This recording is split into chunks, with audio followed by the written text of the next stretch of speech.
Welcome to our channel. Today, we discuss a question that sounds like it's ripped from a dystopian novel, but it's anything but fiction. What if climate engineering destroys the sky by 2050? Now, before you dismiss this as alarmist sci-fi, let me be clear.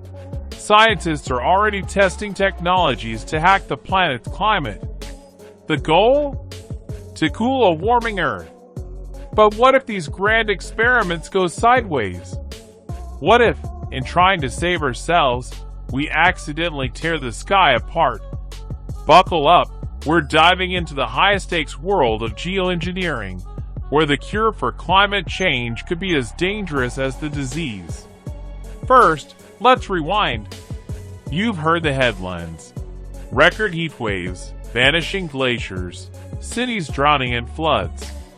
The clock is ticking, and despite global pledges to cut emissions, we're still pumping carbon into the air like there's no tomorrow.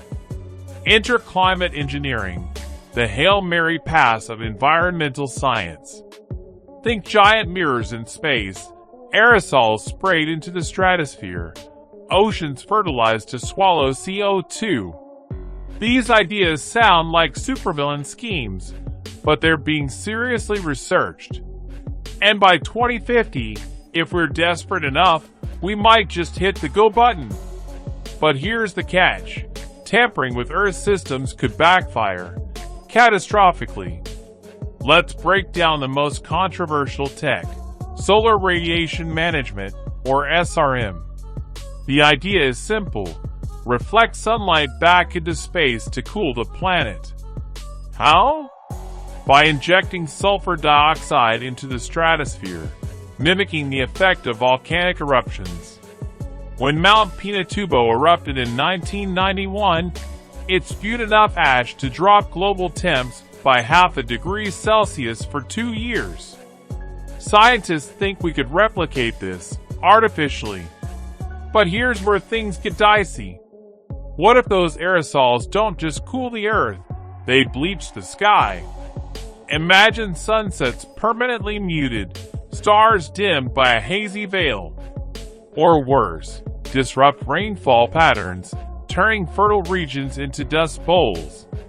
Suddenly, saving the planet could spark wars over water and food. And that's just one piece of the puzzle. Another approach is ocean iron fertilization, dumping iron into the sea to boost plankton growth, which absorbs CO2. Sounds harmless, right? But tweaking marine ecosystems could collapse fisheries, unleash toxic algae blooms, or alter ocean currents that regulate our climate. Remember, Earth's systems are a delicate web. Pull one thread, and the whole thing might unravel. By 2050, if we're reckless, we could trade today's climate crisis for a Frankenstein's monster of unintended consequences. Now let's talk ethics. Who gets to decide how to engineer the planet? A single government? A tech billionaire? In 2022, a startup sparked outrage by launching unauthorized solar geoengineering experiments in Mexico. No public debate, no oversight, just a rogue actor playing God. By 2050, as climate disasters intensify, the pressure to just do something will be overwhelming. But without global consensus, we risk a patchwork of conflicting interventions. Picture this. Country A sprays aerosols to cool the equator, while Country B tries to warm its frozen tundra. The result? Climate chaos. Skies turned into battlegrounds. And ordinary people? Collateral damage. Here's the paradox. We need innovation to survive the climate crisis. Renewables alone won't save us fast enough. But geoengineering isn't a magic fix. It's a gamble. Take carbon capture. Sucking CO2 from the air sounds brilliant, but scaling it up requires colossal energy, land, and resources. What if we drain rivers to feed carbon farms, or bulldoze forests to build CO2 pipelines? We'd be robbing Peter to pay Paul, trading one ecological disaster for another.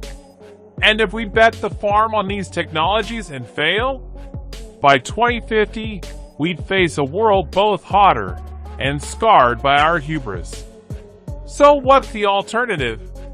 First, transparency. Geoengineering can't be developed in shadowy labs or corporate boardrooms.